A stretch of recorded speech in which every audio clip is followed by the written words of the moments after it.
بار پھر آپ دیکھ رہے ہیں وسیق پوائنٹ اور میں ہوں آپ کا اپنا ہوسٹ ملک ادریس۔ ناظرین میری آج کی جو سٹوری ہے، اگر میں کوئی سٹوری کہوں تو وہ مناسب نہیں، اور وہ ایک ایسا ٹاپک ہے جس پہ سٹوری کیا، جس پہ اگر ہم ایک فلم بھی لکھ دیں تب بھی کم ہے۔ ناظرین آج کی جو میری یہ ویڈیو ہے وہ ہے عافیہ صدیقی صاحبہ کے لیے۔ عافیہ صدیقی کون ہے؟ عافیہ صدیقی کا قصور کیا ہے؟ کیا عافیہ صدیقی کا قصور یہ ہے کہ وہ پاکستان کی بیٹی ہے؟ کیا عافیہ صدیقی کا قصور یہ ہے کہ اس نے تعلیم حاصل کی؟ کیا عافیہ صدیقی کا قصور یہ ہے کہ اسے اسلام سے پیار تھا؟ کیا عافیہ صدیقی کا قصور یہ ہے کہ اس اپنے ملک کے لیے خدمات کی؟ اصل واقعہ کیا تھا؟ اصل کا قصور کیا تھا؟ اس وقت عافیہ صدیقی کہاں پر موجود ہے؟ عافیہ صدیقی پاکستان سے کب غائب ہوئی؟ عافیہ صدیقی بعد ازاں کہاں رہی؟ کیسے رہی؟ ان کے ساتھ کیا ماجرا ہوا؟ کیا اب ہو رہا ہے؟ کیا سچویشنز ہے؟ آج بات ہوگی اس کے اوپر۔ پوری ویڈیو دیکھیں تاکہ آپ پتہ چل سکے کہ آج کی جو ہماری ویڈیو ہے اس کا بنانے کا مقصد۔ چینل پر نیو ہے تو سب سے پہلے ہمارے چینل کو سبسکرائب کریں، لائک کریں اور دیے گئے بیل آئیکن کو ضرور دبائیں تاکہ ہمارے آنے والی تمام نیو ویڈیوز آپ تک بآسانی پہنچ سکیں۔ تو دوستو آج جو میری ویڈیو ہے وہ ہے ڈاکٹر عافیہ صدیقی صاحبہ پر۔ کارزل امریکہ کی ایک جیل علاقہ ہے کارزل کے امریکہ کے شہر کارزل کی ایک جیل کے اندر جو ہے 86 سال کی جیل کاٹنے والی خاتون اور کوئی نہیں بلکہ ڈاکٹر عافیہ صدیقی ہے۔ آج میرا سوال ہے کہ ڈاکٹر عافیہ صدیقی جو 86 سال کی جیل کاٹ رہی ہے بغیر کسی دہشت گردی کے ایکٹ پہ، بغیر کسی جرم کے، بغیر کوئی ان پہ فرد جرم کوئی عائد نہیں، اور وہ پھر بھی جو ہے وہ جیل کاٹ رہی ہیں، تو کہاں گئی وہ عالمی تنظیمیں جو UN کی وہ تنظیمیں جو بات کرتی تھی کہ حقوق نسواں پر بات کرتی ہیں؟ کہاں گئی وہ تمام تنظیمیں جو عورت کے حقوق کے بارے میں بات کرتی تھی؟ میں ان سے یہ پوچھوں گا کہ ڈاکٹر عافیہ صدیقی کیا عورت نہیں ہے؟ ڈاکٹر عافیہ صدیقی کیا عورت نہیں ہے؟ ڈاکٹر عافیہ صدیقی کیا ماں نہیں ہے؟ خدا کی قسم ڈاکٹر عافیہ صدیقی کی جو ظلم ان کے اوپر جو بربریت ہو رہی ہے، باقی بربریت باقی عزیزوں کی بات میں بعد میں کروں گا ویڈیو کے، مگر میرا جو پوائنٹ ہے وہ یہ ہے کہ ایک ماں سے اس کے 5 بچے الگ کر دیے جائیں اور ماں کو یہ پتہ ہی نہ ہو کہ عافیہ صدیقی کے وہ بچے کہاں ہیں، میرے بچے کہاں پہ ہوں گے، زندہ ہیں، مر گئے ہیں، کس کے پاس ہے، کوئی پتہ نہیں۔ اس ماں کے ساتھ کیا گزر رہی ہوگی؟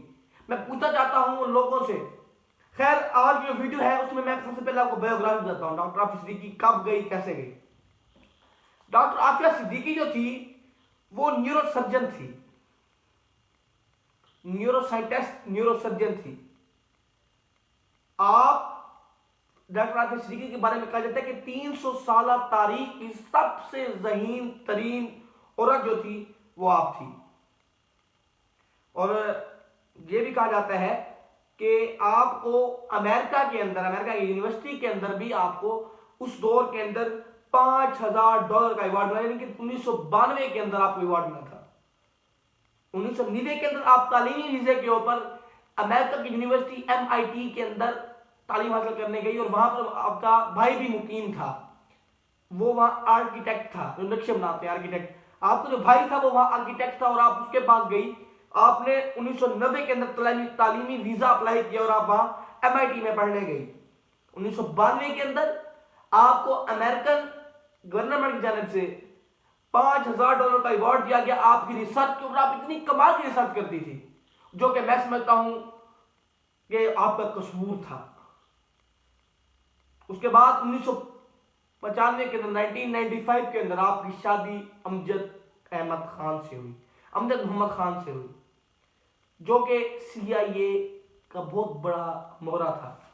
آپ کے 3 بچے تھے، ایک کا نام محمد احمد تھا، آپ کی بیٹی مریم، اور آپ کا ایک اور بیٹا جس کا نام سلیمان تھا۔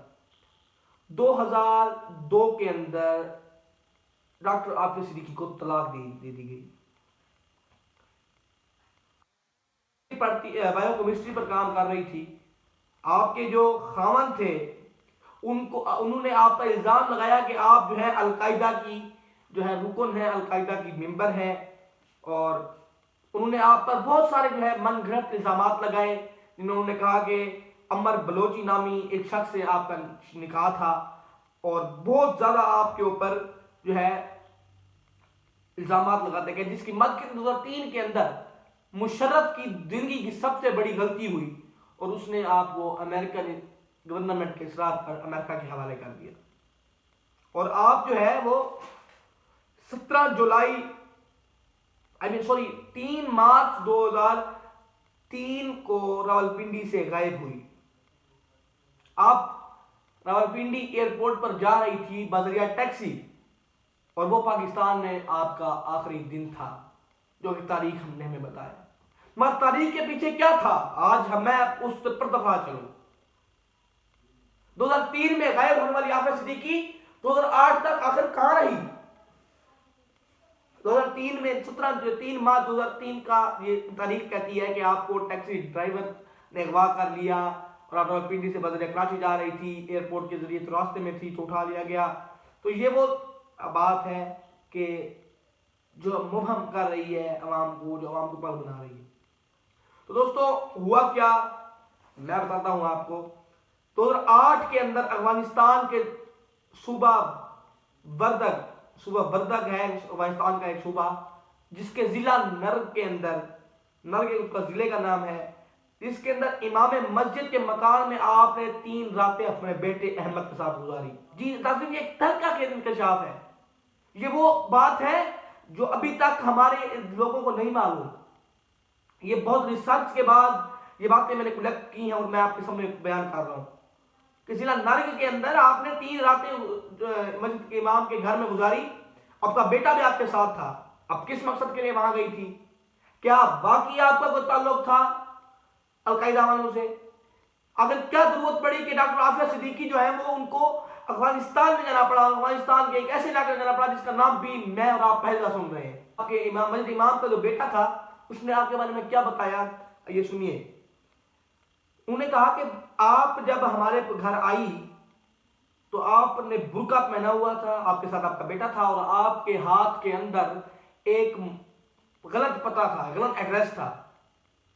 تو جب آپ نرگ کے بازار کے اندر گئی، کابل آپ آئی کہاں سے؟ اب کابل سے بذریعہ بس آئی، اور آپ جب آپ کے ہاتھ میں وہ پتہ تھا اور ان کا جو حلیہ بتایا گیا، وہ کہتے ہیں کہ وہ ایک برقعے کے اندر تھے، ان کے ہاتھ میں ساتھ ان کا چھوٹا بیٹا تھا جس نے ان کا ہاتھ پکڑا ہوا تھا، اور وہ بازار نرگ کے اندر جا کر یہ پوچھ رہی تھی، اور وہ پتہ پوچھ رہی تھی۔ اور وہ کس کا پتہ پوچھ رہی تھی؟ وہ کوئی بیت اللہ مسعود نامی ایک شخص کا پتہ پوچھ رہی تھی، جو اس وقت قائم مقام ایک جماعت کا، ایک جہادی تنظیم کا امیر تھا، جس کا وہ پتہ پوچھ رہی تھی۔ تو لوگ حیران ہوئے کہ یہ عورت بغیر محرم کی، کیونکہ افغانستان آپ سب جانتے ہیں کہ افغانستان کے اندر کلچر جو تھا، اور کلچر ہے الحمدللہ وہ کلچر اسلامی ہے، وہاں اکیلی عورت جو ہے بازاروں میں نہیں دیکھی جاتی، تو ان کے لیے یہ نئی بات تھی، حیرت انگیز بات تھی کہ یہ عورت کس کا پتہ ڈھونڈ رہی ہے، اور لوگوں کو بڑی حیرت ہوئی کہ یہ ایک غلط پتہ لے کے جو ہم سے ڈھونڈ رہی ہے۔ تو انہوں نے فیصلہ کیا کہ آج رات جب تک ان کا انتظام نہیں ہوتا واپس جانے کا، تو یہ مسجد امام کے گھر رہے گی، کیونکہ آپ جانتے ہوں گے شاید یہ کامن بات ہے کہ آج سے کئی سال پہلے، جو 2008 کی بات جب یہ کر رہے ہیں، تب جو ہے بسز سسٹم اتنا اسٹرانگ نہیں ہوتا تھا، کمیونیکیشن مواصلات اتنی اچھی نہیں ہوتی تھی، تو اس لیے وہ بتاتا ہے کہ وہاں جو ہے نا بس ایک دفعہ آتی تھی، نرگ کے اندر کابل سے ایک دفعہ بس آتی اور ایک دفعہ ہی جاتی تھی۔ تو 3 دن تک انہوں نے انتظار کرنا پڑا، اور 3 دن تک وہ عورت ڈھونڈتی رہی۔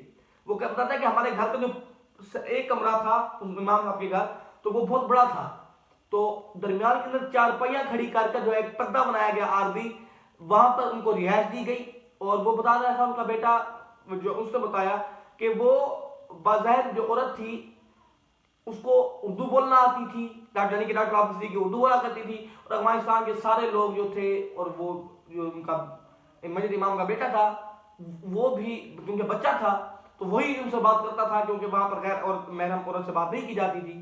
تو وہ بتاتا ہے کہ مجھے بھی پشتو آتی تھی اور ان کو اردو آتی تھی، اور تھوڑی سی عربی وہ جانتی تھی، جس پہ ہم آپس میں بات کیا کرتے تھے، ان کی ضرورت کی کوئی چیز وہ مانگا کرتی تو ہم ان کو دیا کرتے تھے۔ اور ان سے پوچھا گیا تو وہ بتاتا ہے کہ وہ جو ہے رات کو قرآن مجید کی تلاوت کیا کرتی تھی۔ ان 3 دنوں کے اندر جو انہوں نے آبزرو کیا وہ بتایا کہ ان کے چہرے سے جو ہے بہت زیادہ جو ہے وہ نظر آ رہی تھی، وہ ان کے چہرے سے جو ہے وہ بہت زیادہ وہ پریشان تھی اور ان کے اوپر اسٹریس ان کو تھا، وہ یہ بتاتا ہے. اور وہ کہتا ہے کہ جو ان کے ہاتھ میں کچھ دستاویزات تھے، کچھ کاغذات تھے، اور وہ جو پتہ تھا وہ تو ویسے بتا چکا ہوں آپ کو غلط تھا، جو کاغذات تھے وہ کیا تھے. وہ بتاتا ہے کہ جو کاغذات ان کے جب وہ چلی گئی وہاں سے تو وہ بتاتا ہے کہ ان کو ہم نے واپس جو ہے غزنی اور غزنی سے کابل بھیجا گیا، اور ان کے ہاتھوں میں جو ان کی دستاویز وہ بھول گئی تھی. وہاں سب سے بڑی بات ہے کہ انہوں نے جو ساتھ ڈاکومنٹیشن بنائی تھی وہ بھول گئی تھی. اب کسی کو نہیں پتا وہ ڈاکومنٹیشن کیا تھی. اس ڈاکومنٹیشن کے ان کے مطابق ایک تو ٹکٹ تھی جو کہ وہ کوئٹہ سے کندھار کی، اور پھر کندھار سے کابل کی، اور کابل سے پھر نرگ کی جو ہے ان کی ٹکٹ تھی، بس ٹکٹ تھی جو ایک تو وہ تھی. اور ان کے ساتھ ساتھ ان کے پاس دستاویزات تھے، وہ ایک بم بنانے کے نسخہ جات تھے. وہ بم بنانے کے نسخہ جات تھے. تو اب مجھے یہ سمجھ نہیں آ رہا کہ کنفیوز تھا اس بات کہ بھائی وہ تاریخیں ہیں جو میں نے پڑھی، جو میں اٹھائی، میں نے آپ کے ساتھ شیئر کی. ابھی آپ کو سوال پیدا ہوتا ہے کہ ڈاکٹر عافیہ صدیقی اس وقت کس حالت کے اندر ہے، اور کیا ڈاکٹر عافیہ صدیقی نے کبھی واپس بھی آنا ہے؟ ڈاکٹر عافیہ صدیقی کے نام پر کیا کیا سیاست کی جا رہی ہے ملک کے اندر؟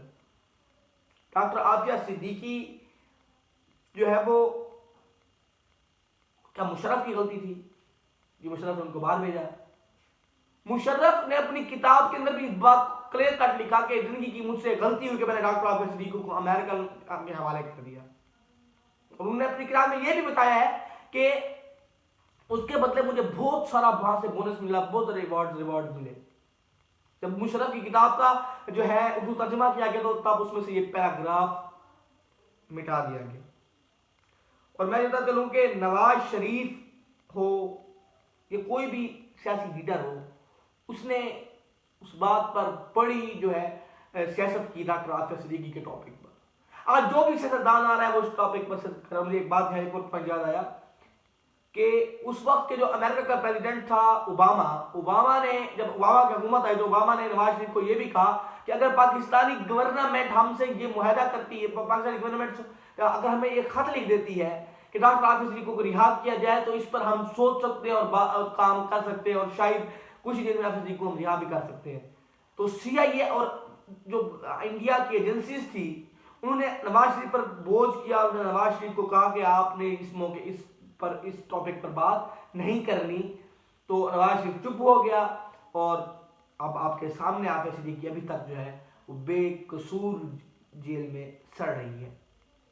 دوستو اب بتاتا ہوں کہ عافیہ صدیقی پر کیا کیا ظلم ہو رہے ہیں اور ہماری قوم کس حد تک بے حس ہے. میری یوٹیوب کے اوپر جو ویڈیوز میں بناتا ہوں اس کا مقصد صرف یہ نہیں ہوتا کہ آپ لوگ جو ہے وہ ہماری ویڈیو کو ویو کریں، لائک کریں اور آگے شیئر کر کے چھوڑ دیں. میں یوٹیوب کے پلیٹ فارم پر یہ ویڈیوز اس لیے بنا رہا ہوں کہ یوٹیوب ہو، فیس بک ہو، یا کوئی بھی ہمارا جو سوشل میڈیا ہے اس کے اوپر کم از کم یہ تو پتا ہونا چاہیے کہ ڈاکٹر عافیہ صدیقی کون تھی، کیا تھی، کیسے تھی، اس کے ساتھ کیا ہو رہا ہے، کیا وہ قصوروار تھی، کیا وہ دہشت گرد تھی. ہاں وہ دہشت گرد تھی، وہ دہشت گرد تھی کہ جو پاکستان کے اندر پیدا ہو گئی. اس کو کیا پتا تھا کہ اس کے نام پر اس کو ملک کی بیٹی اور قوم کی بیٹی بنا کر ذلیل کیا جائے گا. اس کو کیا پتا تھا کہ اس کو جو ہے قوم کی بیٹی بنا کر جو ہے وہ رسوا ہونے کے لیے بھیج دیا جائے گا غیروں کے ہاتھوں کے اندر. ہر حکمران نے، ہر آنے والے حاکم نے اس بات پہ سیاست کی. ہر حکمران نے سیاست کی، ہم آئیں گے عافیہ کو رہا کریں گے، شرم کرو، حیا کرو، عافیہ کو رہا کرو کے نعرے لگا لگا کر تمام ہماری تنظیمیں تھک چکی ہیں، مگر نام ہی ابھی تک نہیں آ رہا. اور ہماری قوم تو اس حد تک بے حس ہے کہ میں اپنا پرسنل واقعہ شیئر کرتا ہوں اس موقع کے اوپر کہ کچھ 2022 کی بات چلوں کہ 2022 کے اندر جب میں، اور 3-4 ماہ پہلے کی بات بتا رہا ہوں، میں آپ کو زیادہ دور کی بات نہیں بتاؤں گا، کہ راولپنڈی کے اندر جب میں تھا تو میں نے ہمارے کلاس سیکشن کے اندر میں نے اب دوستوں سے ٹاپک آیا عافیہ صدیقی کا. تو اب یقین مانے ایک دوست نے کہا کہ غلطی ہو جاتی ہے، غلطی ہوگی تو چل لیا ہوگا. جب ہم ڈیبیٹ کی پریکٹس کر رہے تھے تو اس نے کہا کہ کوئی غلطی ہو گیا عافیہ صدیقی کو تو عافیہ صدیقی جو ہے آج بغیر جیل کے تو کوئی، بغیر غلطی کے تو کوئی جو ہے وہ کسی کو اریسٹ نہیں کرتا. اور ایسے بھی وہاں ڈیبیٹ کے اندر لڑکے تھے جن کو یہ تک معلوم تھا کہ عافیہ صدیقی کون ہے، اور وہ کہتے ہیں ہمیں کیا وجہ، ہمیں جو ہے ہم کرنٹ ایشوز پڑے عافیہ صدیقی کو اٹھا کے بیٹھ دیں. تو میرے بھائیوں نے یہ میں پوچھنا چاہتا ہوں اس موقع کے اوپر اپنے اس پلیٹ فارم سے کہ عافیہ صدیقی کا قصور یہ تھا کہ عافیہ صدیقی نے جو ہے اس ملک اور قوم کی خدمت کے لیے جو ہے وہ تعلیم حاصل کر، وہ یہ چاہتی تھی کہ وہ اپنے اس ٹیلنٹ کے ساتھ اپنے جو ہے وہ اس پورے ٹیلنٹ کے ساتھ وہ ہے اس ملک اور قوم کی خدمت کرے؟ کیا یہ اس کا قصور تھا؟ دوستوں آج میں یہ پوچھنا چاہتا ہوں ان حقوق کے لمبردار تنظیموں سے جو یہ کہتی ہیں کہ جی آپ جو ہے نا عورت کو یہ حقوق دینا چاہیے، عورت کو یہ حقوق دینا چاہیے، یا ان سے میں یہ پوچھوں جو جینڈر بیس وائلنس کے اوپر کام کر رہے ہیں، جو کہتے ہیں جی عورت کو جو حقوق دو، عورت کے حقوق کی مارچ نکل رہے ہوئے ہیں، تو دوستوں ان سے یہ کچھ میرا سوال ہے کہ ڈاکٹر عافیہ صدیقی کے بارے میں انہوں نے کیا اقدامات اٹھائے؟ عمران خان آیا، نواز شریف آیا، یا کوئی بھی سیاسی پارٹی آئی، یا وہ اپوزیشن پارٹی طریق لبیک ہو، جماعت اسلامی ہو، کوئی بھی آیا انہوں نے اپنی سیاست کو چمکانے کے لیے یہی کہا کہ ہم عافیہ کو لائیں گے؟ اور پاکستان جس خوش فہمی کے اندر رہ گیا، ہم نے پاکستان نے جو ہے امریکنز کا اور افغانیوں کا بہت بڑا معاہدہ کرا دیا ہے، ان میں امن قائم کیا ہے، جس بات پہ آج کل پاکستان جو ہے وہ خوش فہمی کے اندر ہے۔ میں اسے یہ پوچھنا چاہتا ہوں کہ معاہدے کے اندر تو یہ تھا کہ 500 جو ہے افغانی جو طالبان ہیں جو اس وقت امریکہ کی قید کے اندر ہیں ان کو امریکہ رہا کرے گا، اور جو 1000 امریکن فوجی افغانستان میں پھنسے ہوئے ہیں ان کو افغانستان میں واپس کرنا ہے۔ اس پورے معاہدے کے اندر آپ ایک عافیہ صدیقی کو چھڑا کر نہیں لا سکے؟ آپ کتنے کمزور ہیں؟ آپ یہ کیا کمزور ہیں، یا آپ کسی اور کی کسی اور کی بانسری کے اوپر جو ہے ناچ رہے ہیں، کسی اور کے ساز کے اوپر آپ ناچ رہے ہیں؟ دوستو آج کی میں یہ ویڈیو اس سوال کے ساتھ ایڈ کرنا چاہتا ہوں کہ عافیہ صدیقی کب اس ملک میں آئے گی؟ میرا یہ سوال آج کے تمام سیاستدانوں سے ہے، وزیر خارجہ سے ہے، ہمارے آرمی چیف سے ہے، ہمارے سیکورٹی افسران سے ہے، ہمارے جوائنٹ چیف آف اسٹاف سے ہے، ہمارے D G I S I سے ہے، D G S P R سے ہے، اور ہمارے فارن منسٹر سے ہے کہ کب عافیہ صدیقی جو ہے وہ اس ملک کو واپس آئے گی؟ تو آج کی اس سوال کے ساتھ اس ویڈیو کا اختتام کرتا ہوں۔ امید کرتا ہوں کہ یہ ویڈیو آپ کو اچھی لگی ہوگی، اور میں آپ سے یہ درخواست کروں گا اس ویڈیو کو شیئر کریں تاکہ یہ ویڈیو ایوانوں تک اور حکمران کانوں تک پہنچ جائے، اور ہم دعا کو بھی ہیں کہ انشاءاللہ تعالیٰ اللہ تعالیٰ جلد از جلد ہماری بہن ڈاکٹر عافیہ صدیقی کو رہا کرے، اور تب تک کے لیے اپنا خیال رکھیں، ہمیں اجازت دیں۔ پاکستان زندہ باد۔